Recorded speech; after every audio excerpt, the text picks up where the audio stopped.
മറ്റുള്ളവരുടെ negative energy നമ്മളെ ബാധിക്കുമോ? ഇവിടെ ഗൂഢോത്രത്തെ കുറിച്ചോ അല്ലെങ്കിൽ മറ്റുള്ളവർ ചെയ്യുന്ന മന്ത്രവാദം നമ്മെ പ്രതി മറ്റുള്ളവർ ചെയ്യുന്ന മന്ത്രവാദത്തെ കുറിച്ചോ അല്ല നമ്മൾ ഡിസ്കസ് ചെയ്യുന്നത്. മറിച്ച് നമ്മുടേതായ ഇമോഷണൽ സ്റ്റേറ്റസ്, നമ്മുടെ ഡെയിലി കമ്മ്യൂണിക്കേഷനിൽ ഉണ്ടാവുന്ന ഇമോഷണൽ സ്റ്റേറ്റസിനെ കുറിച്ചാണ് കൂടുതലായിട്ട് ഡിസ്കസ് ചെയ്യാനായിട്ട് ആഗ്രഹിക്കുന്നത്. എല്ലാവർക്കും ഇൻസ്പയർഡ് സോൾസിന്റെ മറ്റൊരു വീഡിയോയിലേക്ക് സ്വാഗതം. നമ്മളെല്ലാവരും നമ്മുടെ ദൈനംദിന ജീവിതത്തിൽ പല പല വ്യക്തികളെ കണ്ടുമുട്ടുന്ന ആളുകളാണ്. നമ്മുടെ ഫാമിലീസിലായാലും അല്ലെങ്കിൽ നമ്മുടെ ജോലി സാഹചര്യങ്ങളിലായാലും അല്ലെങ്കിൽ നമ്മുടെ സുഹൃത്ത് ബന്ധങ്ങളിലായാലും അങ്ങനെ പല പല മേഖലകളിൽ നമ്മൾ പല പല വ്യക്തികളെ കണ്ടുമുട്ടുന്ന ആളുകളാണ് പലപ്പോഴും. അപ്പോൾ ഇവരിൽ നിന്നൊക്കെ നമുക്ക് ഒരു നെഗറ്റീവ് എനർജി വരുന്നതായിട്ട് തോന്നിയിട്ടുണ്ടോ? ചില ആളുകൾ അങ്ങനെ പറയുന്നത് കേൾക്കാം. ചിലപ്പോ ചില ആളുകൾ പറയാറുണ്ട് എന്തുകൊണ്ടോ അവർക്ക് പെട്ടെന്ന് ദേഷ്യം വരുന്നു, വേറൊരു കാരണമില്ലാതെ തന്നെ പെട്ടെന്ന് ദേഷ്യം വരുന്നു. അപ്പൊ അവർ സൂപ്പർസ്റ്റീഷ്യസ് ആയിട്ട് മറ്റുള്ളവരുടെ ആ ഒരു ഇതുകൊണ്ടാണ്, എന്തോ ഒരു പ്രവർത്തനം കൊണ്ടാണ് അല്ലെങ്കിൽ എന്തോ നെഗറ്റീവ് എനർജിയുടെ പ്രവർത്തനം കൊണ്ടാണ് ഇത് വരുന്നത് എന്നൊക്കെ പറയാറുണ്ട്.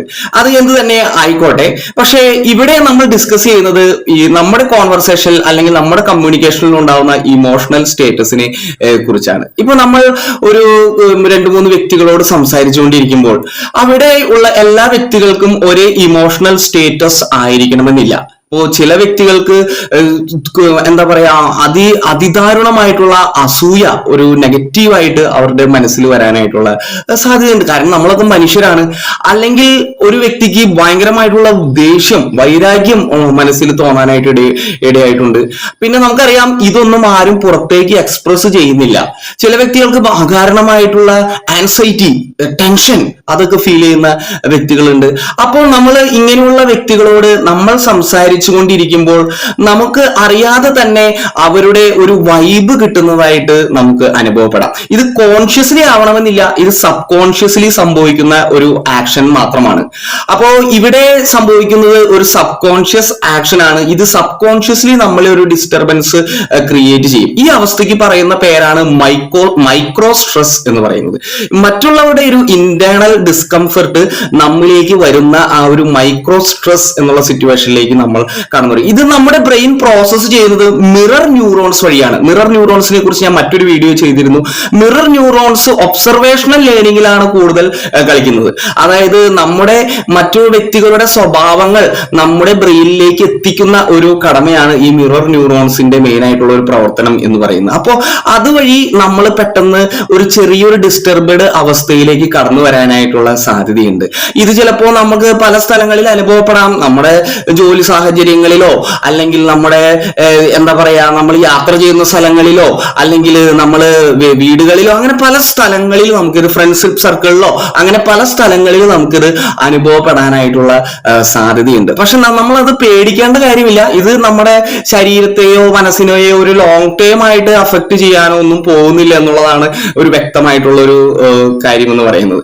അപ്പോൾ നമ്മൾ ഇങ്ങനെയുള്ള കാര്യങ്ങൾ നമ്മുടെ ബ്രെയിൻ പ്രോസസ് ചെയ്യുമ്പോൾ നമ്മൾ സബ് കോൺഷ്യസ്ലി അത് വരുമ്പോൾ നമ്മൾക്ക് തന്നെ സെൽഫ് അഫർമേഷൻസ് കൊടുക്കുക എന്നുള്ളതാണ്. കാരണം നമ്മൾ അൾട്ടിമേറ്റ്ലി സെൽഫ് കോൺഫിഡന്റ് ആയിട്ടുള്ള ഒരു വ്യക്തിയാണ്, നമ്മളെ തന്നെ റെസ്പെക്ട് ചെയ്യുന്ന വ്യക്തിയാണെങ്കിൽ നമ്മൾ സെൽഫ് ലവോടുകൂടി സെൽഫ് അഫർമേഷൻസ് കൊടുത്ത് അതിൽ നിന്ന് വരിക എന്നുള്ളതാണ് ഇമ്പോർട്ടന്റ് ആയിട്ടുള്ള ഒരു കാര്യം. പിന്നീട് സൈക്കോളജിക്ക് പറയുമ്പോൾ ട്രാൻസാക്ഷണൽ അനാലിസിസിന്റെ ലൈറ്റിൽ ഇതിനെക്കുറിച്ച് സംസാരിക്കുകയാണെങ്കിൽ 3 സ്റ്റേറ്റിലൂടെയാണ് നമ്മുടെ മൈൻഡ് കടന്നു പോയിക്കൊണ്ടിരിക്കുന്നത്. അതും ഞാൻ മറ്റൊരു വീഡിയോയിൽ പറഞ്ഞിരുന്നു. അതായത് ഈ 3 ഈഗോ സ്റ്റേറ്റിൽ നിന്നുകൊണ്ടാണ് ഓരോ വ്യക്തികളും പരസ്പരം കമ്മ്യൂണിക്കേഷൻ നടത്തുന്നത്.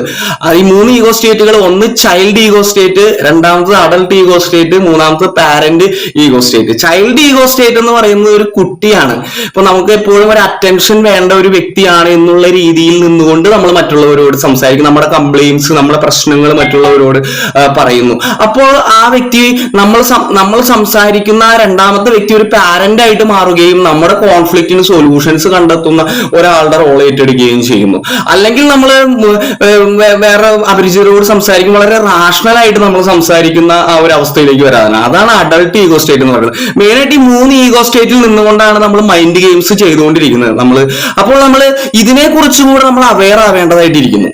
ഇതിനെക്കുറിച്ച് കൂടെ നമ്മൾ അവെയർ ആവുകയും ഒരു സെൽഫ് അവെയർനെസ് നമ്മുടെ ഉള്ളിലേക്ക് കൊണ്ടുവരികയും ചെയ്യുന്നത് വഴിയായിട്ട് നമുക്ക് ഇങ്ങനെയുള്ള ചില ഇമോഷണൽ ഡിസ്റ്റർബൻസസിൽ നിന്ന് അല്ലെങ്കിൽ മൈക്രോ സ്ട്രെസ്സിൽ നിന്ന് മോചനം നേടാനായിട്ട് സാധിക്കും. അപ്പോൾ നമ്മുടെ ഈഗോ സ്റ്റേറ്റ്സിനെ കുറിച്ച് അവെയർ ആവുക എന്നുള്ള ഒരു കാര്യമാണ്. പിന്നീട് അതോടൊപ്പം തന്നെ മിറർ ന്യൂറോൺസിന്റെ പ്രവർത്തനവും അതോടൊപ്പം തന്നെ മൈക്രോ സ്ട്രെസ്സിനെ കുറിച്ചുള്ള ആ ഒരു കാര്യത്തെ കുറിച്ച് നമ്മൾ അവെയർ ആവുന്നതും വഴി നമുക്ക് ഒരു ഹെൽത്തി ആയിട്ടുള്ള ഒരു സൈക്കോളജിക്കൽ വെൽബീയിങ് കൊണ്ടുവരാനും അതോടൊപ്പം തന്നെ ഇങ്ങനെയുള്ള ചില നെഗറ്റീവ് എനർജി തോട്ട് അല്ലെങ്കിൽ സൂപ്പർസ്റ്റിഷ്യൻ തോട്ട്സിൽ നിന്നും കടന്നു വരുവാനും അതിനെ സയന്റിഫിക്കലി കാണുവാനും അതിനെക്കുറിച്ച് അവെയർ ആയി നല്ല സെൽഫ് എസ്റ്റീമോടുകൂടി ജീവിക്കാനും സാധിക്കും. Thank you dear friends.